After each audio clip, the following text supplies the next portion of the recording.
Namaskaram. So, day 37 of the SaveSoil journey. Today, being Ekadashi, I hope all of you were able to attempt fasting. And this is something which we spoke about yesterday about how fasting can help you, the many benefits you can derive from fasting. So, I hope it has gone well for you and you were able to manage with just water. And if not that, at least with fruits and something which is easier for the system to digest. If you were able to manage today, then that's wonderful. So those of you who are struggling, if you found that fasting was difficult for you, then I just thought that today we could just look at a few things which could help you to take a few baby steps towards fasting, so that it's possible for you maybe in a few weeks time. So one of the things which you can do if you find fasting is very difficult for you, it could be because you're abusing the body with a lot of nervous stimulants like tea, coffee, alcohol, etc. So if you've been consuming a lot of nervous stimulants, you will see that your body's ability to fast will come down, and it interferes with the storage of energy, natural storage mechanism of energy in the system. So this is something which you can slowly try to uh, avoid and see if you can manage living without having any additional nervous stimulants. So instead of having tea, coffee, or any of the nervous stimulants, see if you can have natural or herbal alternatives to the same. So that's something which can help you, and which you will see that over a period of time it will assist you in fasting much more easily. Second thing which may be preventing you from fasting, or which making things difficult for you, is that maybe you're having, or you've been used to having food all the time. You don't maintain any proper gaps between meals. It's like modern nutritionists, many of them mention that it is good that you keep eating something every few hours, every 2-3 hours keep eating something. So if you've been used to doing that every 2 hours or so, or any time is good time for you to eat, you just can't keep your hands away from food. If it keeps on happening that you're just going on eating all the time, then you'll see fasting will be very difficult for you. So another thing which could prevent you from fasting easily is could be a particular ailment. Let's say you're having some chronic ailment or some disease, then once again, because of your health condition, you may find that your body's ability to go without food, that also comes down. So generally you'll see that if you're healthy, if you're a normal healthy adult, then going without food for 24 hours is definitely possible. It's very much possible. And if this is not possible for you, then this is an indication that something is wrong in the system, because going without food for 24 hours should be very effortless, provided you're also supporting it with the right kind of yogic practices and sadhana. That is something which will make it much more effortless. So these three could be the main reasons for people who have not been able to fast, because they've been eating having a lot of nervous stimulants in their diet, or it's because they are consuming meals too frequently, and there's no gap between meals. And also it could be possible because they are having some particular ailment. So these are some of the most common challenges which we see, which prevents people from fasting easily. So if you have been facing any of these things, if this is something which is a challenge for you, then you can slowly see how to adapt your lifestyle to move towards a yogic diet, and which will help you to, over a period of time, to make fasting an effortless process.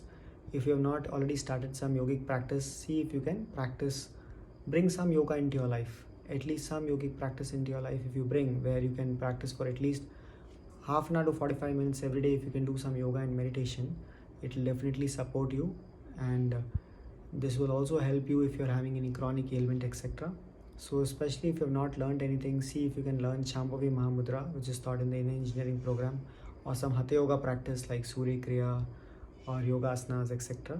So these things will definitely assist you in making your body much more resilient, and you will be able to fast much more easily.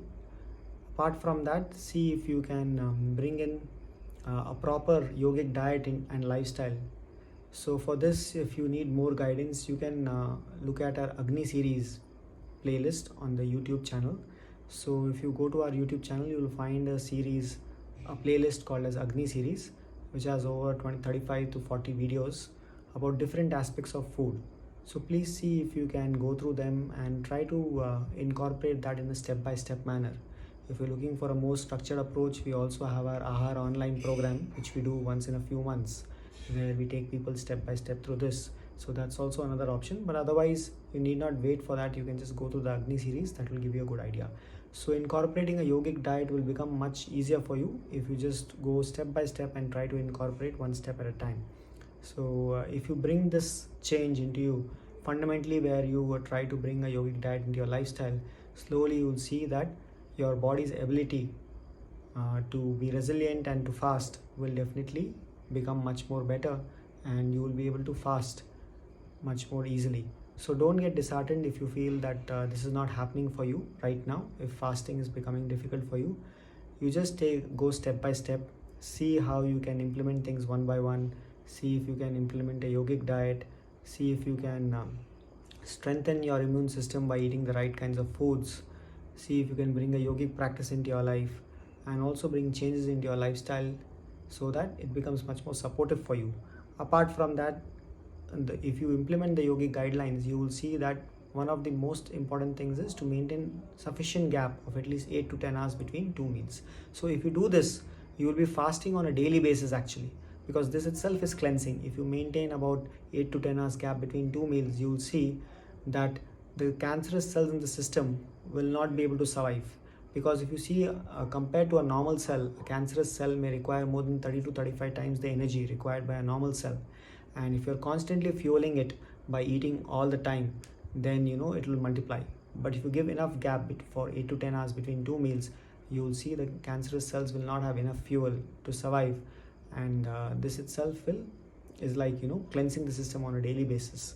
So if you can keep to separate two meals and sufficient gap, especially if you're over 30 years of age, if you can have two meals and keep at least 8 to 10 hours gap. Like in the ashram, the first meal is at 10 a.m. and the second meal is at 7 p.m. dinner. So if you can do that, if you can maintain sufficient gap between two meals, this itself will be a huge step for you to make fasting an effortless process of your life. So please try these things and share if it has helped you.